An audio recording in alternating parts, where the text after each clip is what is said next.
ಮಳೆಯಿಂದಾಗಿ ಒಂದು ಕಡೆ ಸಮಸ್ಯೆ ಆದರೆ ಮತ್ತೊಂದು ಕಡೆ ಬಸ್ ಒತ್ತಿ ಇರ್ತಾ ಇದೆ. ಈಗಾಗಲೇ ಅಲ್ಲಿಗೆ ಹೋಗೋಕ್ಕೆ ಅಗ್ನಿಶಾಮಕ ಸಿಬ್ಬಂದಿ ಕೂಡ ಹರಸಾಹಸ ಪಡ್ತಾ ಇದ್ದಾರೆ. ಬುಲೆಟ್ನಲ್ಲಿ ಅಲ್ಲಿ ಹೋಗೋಕ್ಕೆ ಪ್ರಯತ್ನ ಪಡ್ತಾ ಇದ್ದಾರೆ. ಯಾಕಂದರೆ ಎಲ್ಲೂ ಕೂಡ ಹೋಗೋಕ್ಕೆ ಆಗ್ತಾಯಿಲ್ಲ. ಅಷ್ಟರ ಮಟ್ಟಿಗೆ ಸುತ್ತಲೂ ಕೂಡ ಟ್ರಾಫಿಕ್ ಜಾಮ್ ಆಗಿದೆ.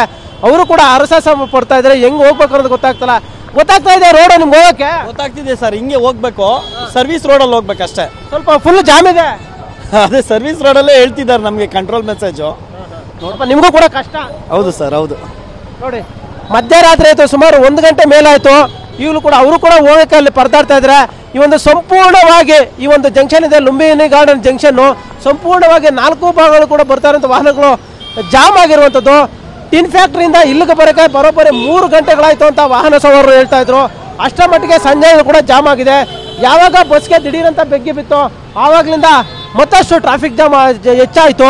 ಒಂದು ಕಡೆ ಮಳೆಯಿಂದಾಗಿ ಟ್ರಾಫಿಕ್ ಜಾಮ್ ಉಂಟಾಗಿತ್ತು, ಮತ್ತೊಂದು ಕಡೆ ಬಸ್ಗೆ ಬೆಂಕಿ ಬಿದ್ದ ಪರಿಣಾಮವಾಗಿ ಸಿಕ್ಕಾಪಟ್ಟೆ ಈ ಒಂದು ಭಾಗದಲ್ಲಿ ಟ್ರಾಫಿಕ್ ಜಾಮ್ ಉಂಟಾಗಿದೆ.